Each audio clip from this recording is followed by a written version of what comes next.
안녕하세요. 김성수입니다. 자, 이번 시간 우리 2021년 8월 7일 날 시행한 97회 전산회계 1급 이론 해설 강의를 진행하도록 하겠습니다. 자, 2021년 8월 7일 시행한 우리 전산회계 1급 97회 기출문제 해설 강의를 진행하도록 하겠습니다. 우리 에듀윌에서 이제 가다반 서비스를 제공하고 있죠. 그리고 가다반 서비스와 함께 부분 점수 Q&A도 같이 제공을 해드리고 있어요. 그래서 제가 시험이 있는 날에는 제가 좀 일정을 비워놔요. 그래서 여러분들 그 부분 점수 Q&A 올라오면은 바로 아주 바로바로는 아니다 하더라도 그래도 빠른 시일 내에 달아드리기 위해서 노력을 하고 있거든요. 그래서 경우에 따라서는 바로 달아드릴 때도 있고요. 경우에 따라서 뭐 1시간이나 이렇게 좀 지연될 때도 있지만 그래도 가급적 빨리 달아드릴 노력을 하는데 우선 그 얘기를 좀 말씀드릴게요. 가다반에 대해서 작성하는 거는 제가 하는 게 아니에요. 그러다 보니까 제가 문제를 확인할 수 있는 시간은 저도 마찬가지로 가다반이 한국세무사에서 공시되는 바로 8시예요. 20시가 돼야 제가 실제 문제를 보는 거예요. 그래서 일부 문제를 물어보실 때 저도 가다반의 내용과 학생들의 질문에 따라서 그에 따라 답변을 달아드리는 거거든요. 그러다 보니까 제가 문제를 직접 본 게 아니다 보니까 특히 초기에 다른 질문하신 분에 대한 답변은 저는 좀 데이터가 좀 부족한 상태에 달고 있기 때문에 조금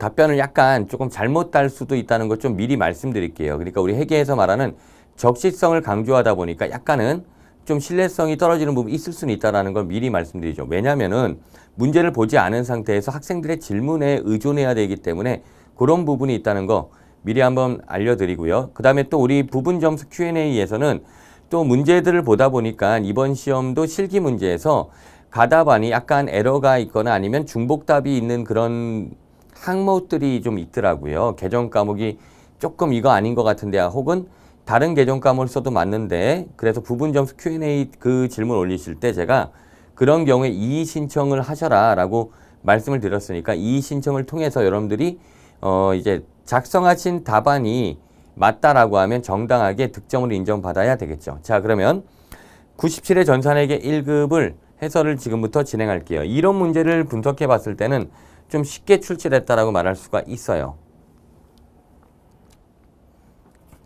먼저 문제 구성은 동일하게 출제가 됐고요. 회계 원리 8문제, 원가회계 4문제, 그 다음에 부가가치세 3문제가 출제가 됐고요. 계산형 문제는 5문제, 이론형 문제는 10문제인데 전반적으로 봤을 때 계산 문제도 좀 평이하지 않았나 이런 생각이 들어요. 특히 같이 봤던 전산회계 1급 97회랑 같이 봤던 특별회에 비하면 이론은 97회 이론이 더 쉬웠다.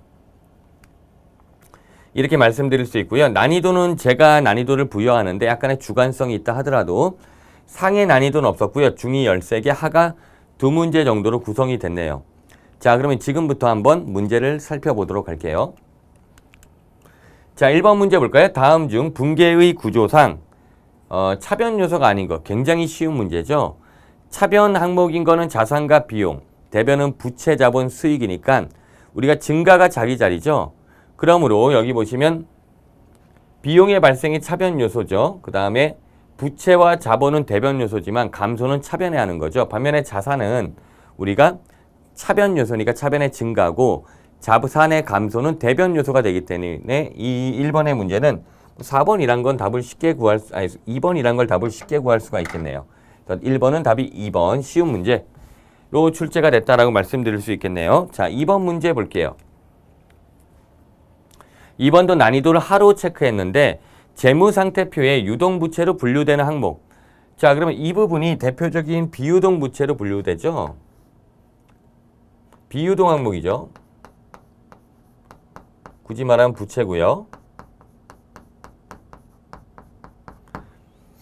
장기차입금이라든지 사채, 임대보증금 혹은 퇴직급여 충당부채 같은 것들이 대표적인 비유동 부채에 속하는 항목이죠.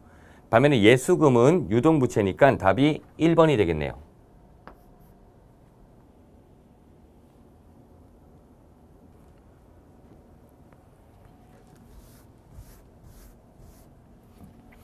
(3번) 문제 볼게요.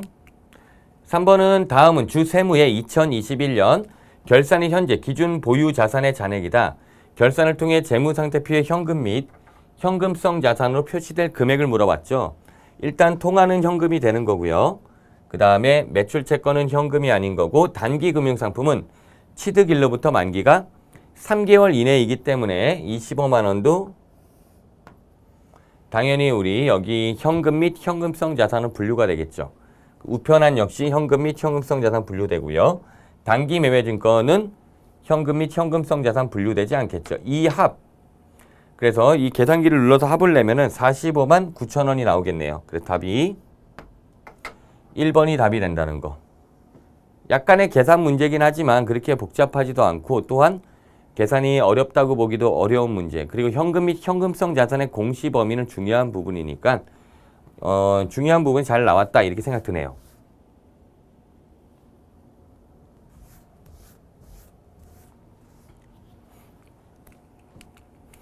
(4번) 문제. 자, 다음 자료를 정률법으로 감가상각할 경우 1차 회계연도의 재무상태표에 계산될 감가상각 누계액은 물어본 건 감가상각 누계액이 되어 감가상각비 합계가 되는데 이 문제는 지금 2021년 1차 연도에 대한 얘기죠.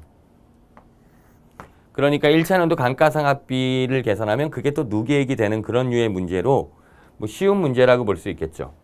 취득일이 2021년 1월 1일 그러니까 월할 상각의 개념도 없고요. 계산하면 이렇게 되겠죠. 취득원가가 375만 원에다가 자, 우리가 정률법에 의해서 감가상각을 하라고 얘기했죠. 정률법은 우리 미상각 잔액 기초하니까 여기 375만 원을 기준하면 되겠죠. 여기에 상각률 0.451. 이 1차년도 감가상각비이자 이게 감가상각 누계액이 되죠. 월할 상각도 없기 때문에 난이도가 좀 높다고 말할 수가 없어요. 간단한 계산. 이렇게 해서 계산기를 누르면 답이 1번이 나오는 거죠. 169만 1,250원이 나와요. 그래서 어렵지 않게 답을 찾을 수 있는 문제가 되겠네요. 이게 만약에 뭐 예를 들어 7월 1일 날 취득했어. 그러면 12분의 6개월 이런 식으로 월할 상각을 할 텐데 그러면 난이도를 상으로 좀 바꿔줬을 수 있는데 좀 문제 자체가 쉽게 나왔어요. 아니면 2차 연도까지의 누계액이라 그러면 조금 더 계산하니까 그럼 난도를 좀 상으로 배치할 수 있었는데 물어보는 것 자체는 어렵지가 않았네요.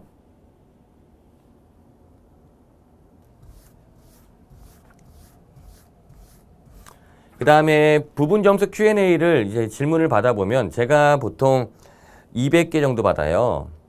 그러면 200개 정도를 받게 되면은 제가 답변을 하면서 그러는 사이에 다시 또 질문 올라오고 또 그걸 답변을 하면 또 올라오고 이런 식이에요. 근데 대부분의 질문은 이론보다는 확실히 실무에서 물어보는 게 많으시더라고요. 그래서 뭐 전산회계 1급 같은 경우에는 이제 뭐 거래처 누락이나 뭐 이런 것들 그런 것들이 감점 사유가 될 수 있거든요. 그리고 전산세무 2급이 약간 더 부분 점수 같은 게 조금 더 많이 주는 편이니까 근데 우리 전산회계 1급 해설 강의니까 전산세무 2급에 대한 얘기는 논외로 하고요. 실기에서 많이 질문을 많이 하시더라고요. 예.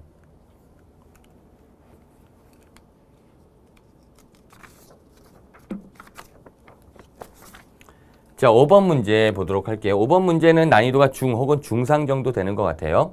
무형자산에 해당하지 않는 것을 모두 고른 것은 특허권은 무형자산이 되겠죠. 그 다음에 B. 내부적으로 창출한 영업권. 얘는 자산 인식하지 않죠. 자산을 인식하지 않으니까 얘는 무형자산이 아니라는 얘기기도 하죠. 그래서 일단은 B는 여기 현재 답이 되는 거고요. 광어권과 이제 저작권 역시도 무형자산에 속해요. 보기만 본다 하더라도 B는 들어가야 되니까 사실은요. 그리고 전세권은 무형자산이 아니라 기타 비유동자산. 기타 비유동자산으로 분류돼요. 뭐 전세권과 거의 유사한 개정 과목이 누구냐 이러면 임차보증금이죠. 우리 임차보증금 역시도 보증금 먼저 낸 거 얘도 마찬가지 기타 비유동자산 분류하잖아요. 전세권도 마찬가지. 그래서 여기서 보시면은 B하고 D가 무형자산이 아니고 반면에 A, C, E는 무형자산이에요. 답은 그래서 이렇게 3번이 되는 문제가 되겠네요. 분류를 정확하게 하시면은 답을 찾을 수 있는 문제니까 사실 뭐 그렇게 어렵다고 보기는 좀 어려워요. 그리고 우리가 실기하고 이론을 같이 보다 보니까 전세권 같은 거 검색이 가능해요. 계정과목 및 적요 등록 들어가셔서 프로그램에서 검색하시면 아 이게 기타 비유동인지 혹은 무형자산인지도 검색해서 확인도 할 수가 있겠죠.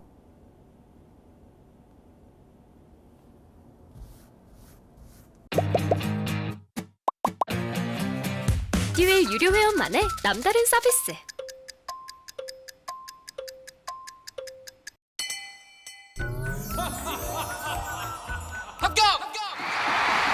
합격하고 돈도 받는 혜택. 오직 에듀윌 유료 회원에게만. 에듀윌. 무료 합격!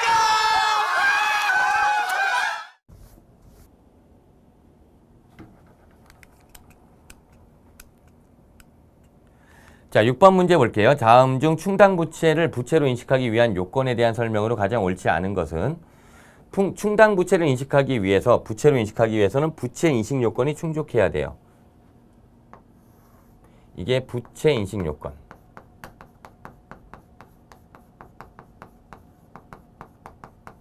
그래서 부채 인식 요건이라 하는 거는 부채의 정의와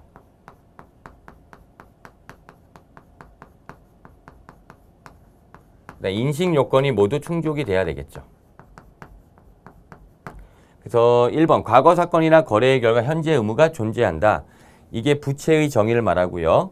그 다음에 그 의무의 이행을 소요된 금액을 신뢰성 있게 추정할 수 있다. 그 다음에 당해 의무를 이행하기 위해 자원 유출 가능성이 매우 높다. 그래서 여기 보시면 1번이 정의고요. 2번과 4번이 인식 요건을 말하고 있는 거예요.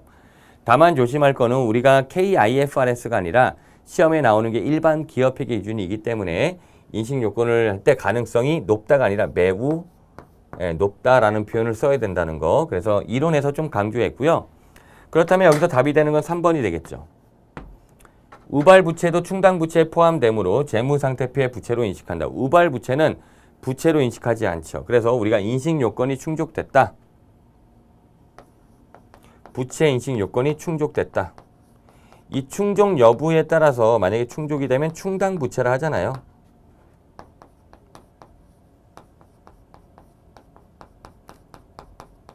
반면에 이 중에 일부라도 충족이 안 됐다라고 하면 부르는 거 우발부채라고 하죠.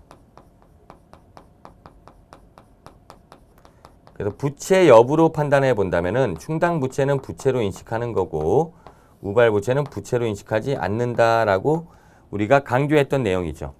우리는 이론 시간에 여기에다가 주석 공식까지 더 추가해서 배웠어요. 하지만 어떻게 보면 좀 중요한 데서 나왔다. 충당부채 안에서는 좀 굵직굵직한 데서 나왔다. 이렇게 볼 수 있는 문제라고 보여지네요. 예.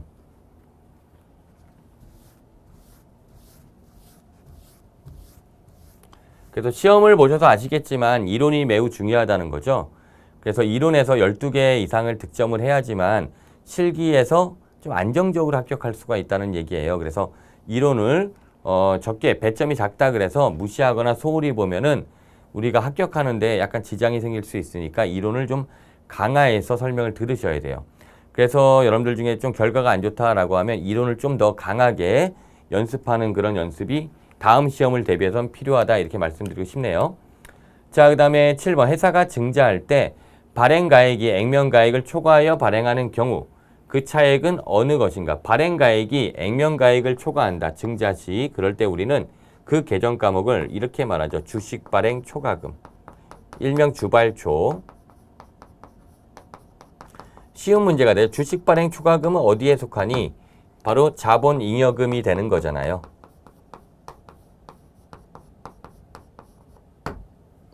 그래서 답은 자본잉여금인 3번.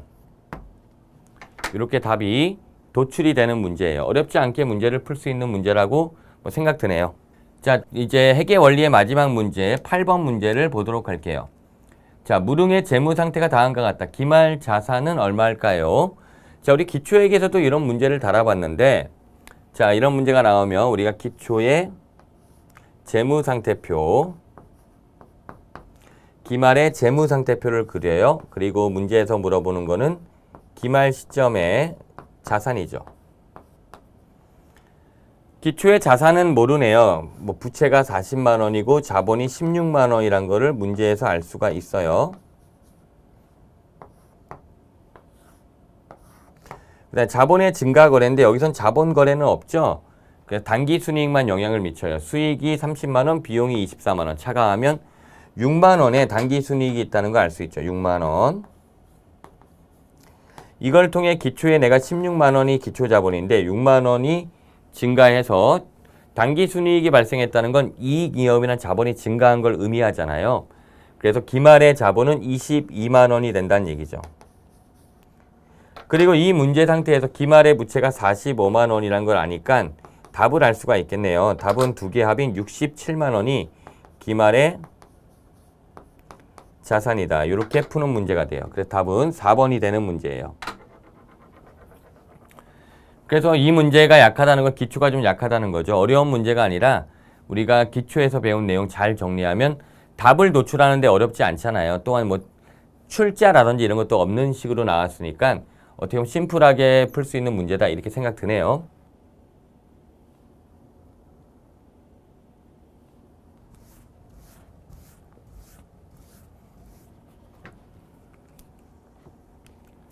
자, 이제 원가액의 문제 볼게요. 원가 분류 중 추적 가능성에 따른 분류가 아닌 것은 추적 가능성에 따라서 우리가 어떻게 나눠요? 추적 가능한 원가인 직접 원가, 직접비가 있고 추적 불가능한 원가인 간접비 이렇게 나누죠. 그래서 직접 재료비, 그 다음에 직접 노무비, 얘네는 직접 비가 되네요. 간접 재료비는 간접 비가 된다는 얘기죠. 그래서 이 1, 2, 3번은 추적 가능성에 따른 분류에 해당이 되는데 제조 경비는 추적 가능성에 따른 분류가 아니죠. 발생 형태에 따라서 이게 재료비냐, 노무비냐, 경비냐 이렇게 나눈 거니까 추적 가능성에 따른 분류는 아니죠. 제조 경비라는 표현이. 그래서 우리가 제조 경비는 직접 경비, 간접 경비 이렇게 또 나눌 수가 있잖아요. 근데 어찌됐든 이렇게 직접비와 간접비 나누는 거 이게 추적 가능성에 따른 분류니까 9번의 답은 4번이 된다는 얘기예요.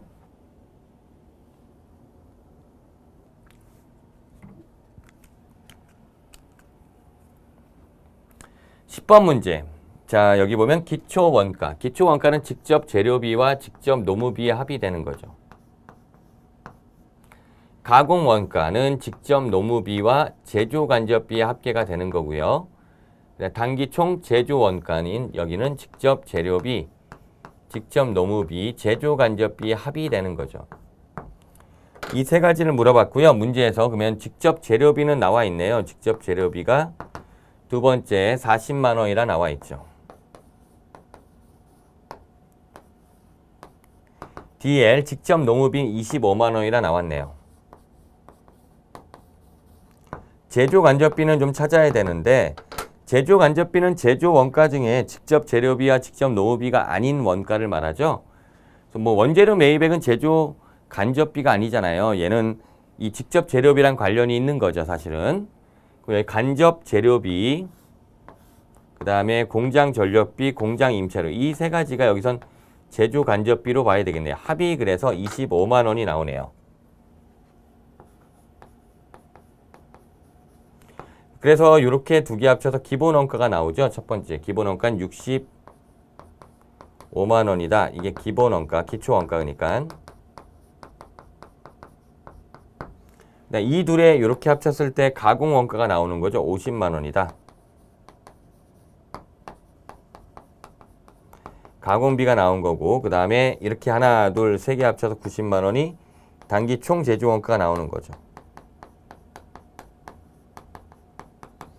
그래서 답은 65만 원, 50만 원, 90만 원의 순으로 된 3번이 이 문제의 답이 되는 거죠. 자, 이렇게 정리하면 되겠네요. 어려운 계산이라고 보긴 좀 어렵다고 말할 수 있겠어요. 난이도를 중으로 좀 체크해 놓고 있다는 거 그렇게 참고해 주시면 되겠네요.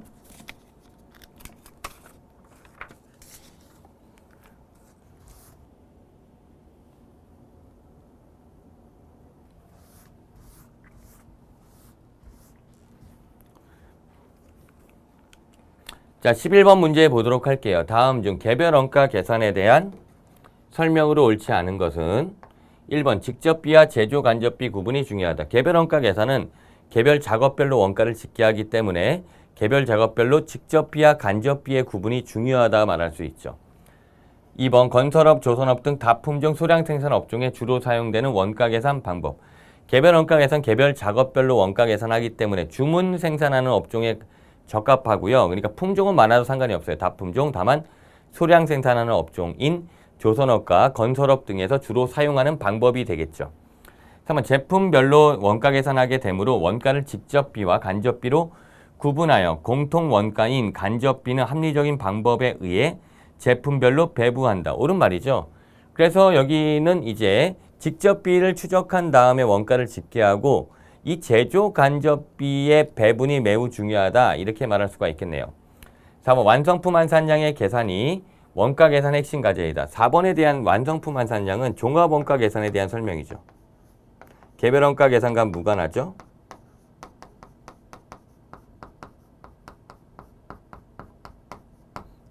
그래서 이 문제 답은 4번이 된다. 이렇게 보시면 되겠네요.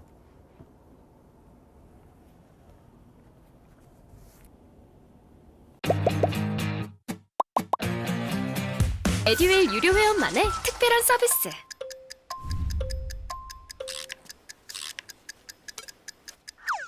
같이 하자.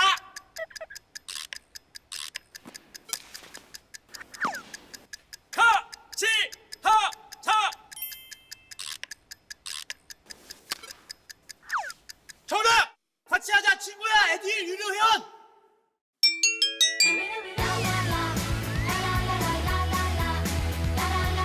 친구 소개하고 현금 받는 혜택. 오직 에듀윌 유료 회원에게만. 에듀윌.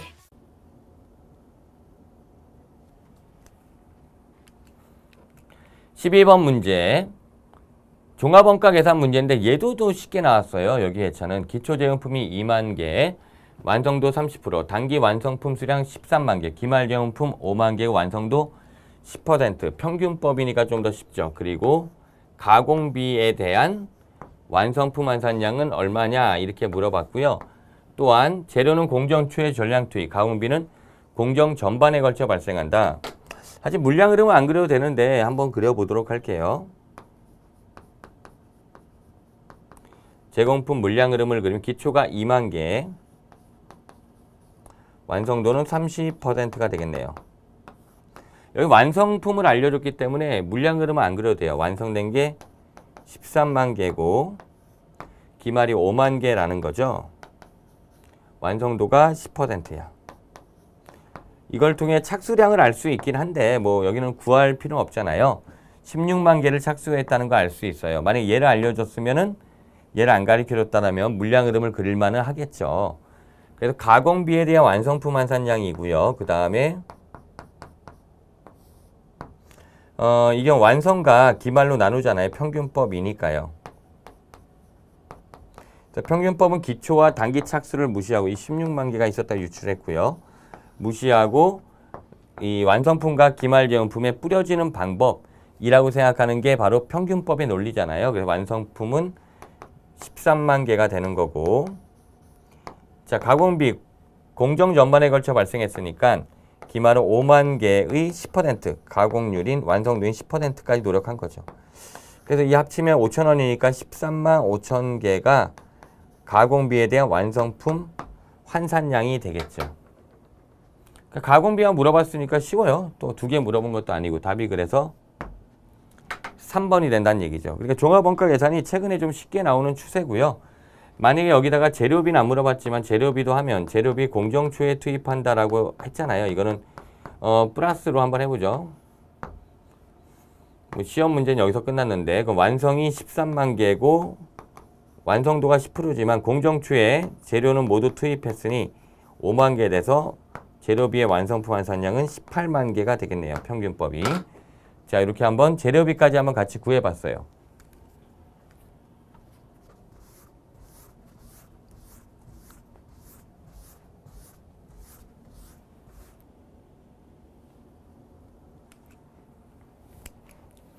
자, 13번 문제 보도록 할게요.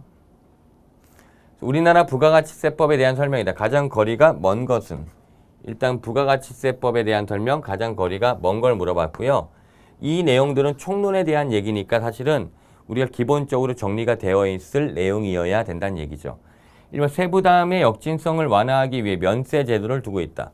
면세 제도가 있는 이유가 바로 역진성 완화 장치죠. 옳은 말이고요. 2번 소비지국 과세 원칙에 따라 수입하는 재화에는 부가가치세가 과세된다. 2번도 옳은 말. 소비지국 과세 원칙은 소비지에서 세율로 부가가치세율로 과세한다는 얘기로 우리가 수출하는 물품에 대해서는 영해세율로 과세하죠. 영세율이 적용되고요.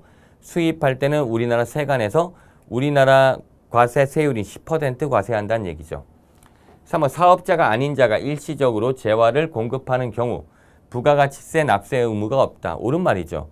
부가가치세 납세 의무자는 납세 의무는 사업자한테 있는 거죠. 재화의 수입을 제외하고는 재화의 공급이나 용역의 공급에 대해서는 사업자에 대해서 부가가치세가 과세되는 거예요.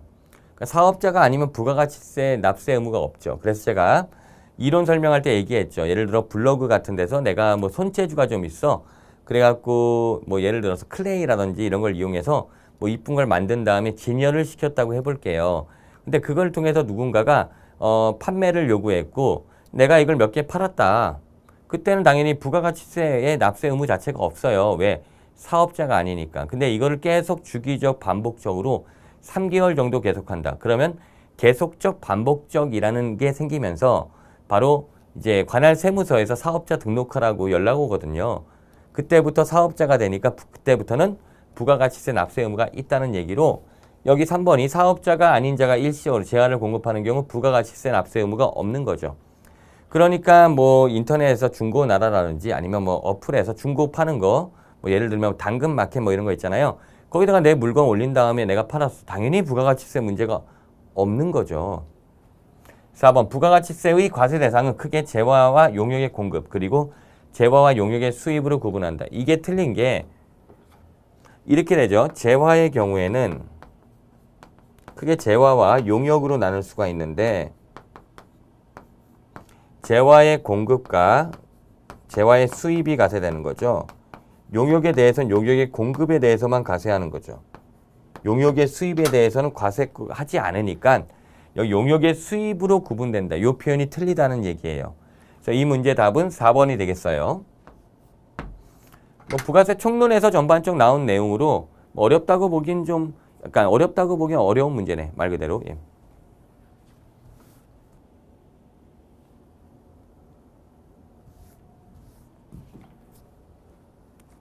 14번 부가가치세법상 재화의 공급으로 보지 아니하는 거래를 모두 고른 것은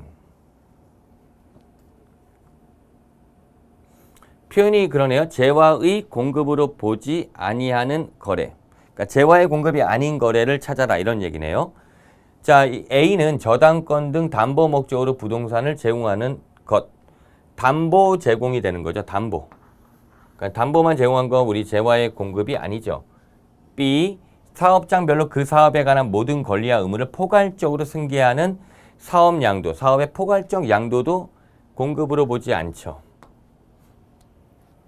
C. 매매 계약에 의한 재화의 인도. C는 재화의 공급으로 보는 거고 D. 폐업 시 잔존 재화. 해당 재화의 매입 당시 매입세 공제 받았다. 이 경우 매입세 공제 받은 것을 토해내라 이런 논리이기 때문에 간주 공급으로 재화의 공급에 해당이 되죠. 2. 상속세를 물납하기 위해 부동산을 제공하는 것. 조세 물납도 재화의 공급이 아니죠. A, B, E.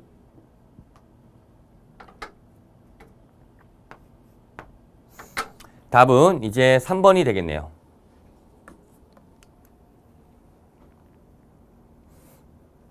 15번. 자, 다음 중 부가가치세법상 대손세 공제에 관한 설명 중 틀린 것을 물어봤네요. 1번 부가가치세가 과세되는 재화 또는 용역의 공급과 관련된 채권이어야 한다. 당연히 옳은 말이고요. 2번 자 우리가 몇 개 부가가치세에서는 중요한 그 날짜나 혹은 숫자들이 존재하죠. 그 중에 하나가 되겠네요. 부도 발생일로부터 3개월 이상 지난 수표 어음 중소기업의 외상 매출금 대손세 공제 대상이다. 우리가 부도 경과 3개월이 아니라 6개월이죠. 그래서 2번이 틀린 지문이다. 굉장히 중요한 포인트에서 출제가 됐기 때문에 좀 보다 보면 여러분들이 어렵지 않게 답을 찾을 수는 있을 건데 다만 대손세 공제라고 하는 것이 전산회계 1급 입장에서 본다면 우리가 부가가치세의 뭐 중요한 내용이긴 해요. 그런데 조금 뒤에 있다 보니까 소홀히 달아서 못 본 분이 좀 있을 수 있다 하더라도 실제로 굉장히 중요한 부분에서 출제됐다라고 얘기가 할 수 있어요. 자, 3번. 확정신고와 함께 대손 금액이 발생한 사실을 증명하는 당연히 서류 제출해야 되겠죠. 4번. 대손이 확정되면 공급자는 대손이 확정되는 날이 속하는 과세기간의 매출세액에서 대손세액을 차감해야 되겠죠. 예.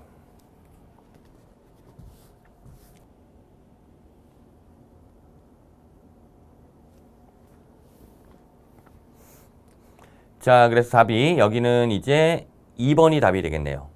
자, 지금까지 여기가 이제 우리가 97회 전산회계 1급을 봤는데 지금 제가 문제를 풀어보면서도 좀 쉽게 나오지 않았었나 이런 생각이 좀 개인적 들어요. 이론만 놓고 본다면. 그래서 에듀윌에서 뭐 저와 함께 전산회계 1급 같이 잘 대비하신 그런 분들은 무난하게 97회 전산회계 1급 시험에서 뭐 합격을 하지 않았을까 이렇게 기대해 보고요. 설사 조금 점수가 부족하신 분들은 그 부족한 부분을 보완해서 다음 98회 시험에 반드시 합격을 할 수 있도록 준비하는 그 자세가 매우 중요하다 이렇게 말씀드리면서 이상 강의를 마치도록 할게요. 예, 수고하셨습니다.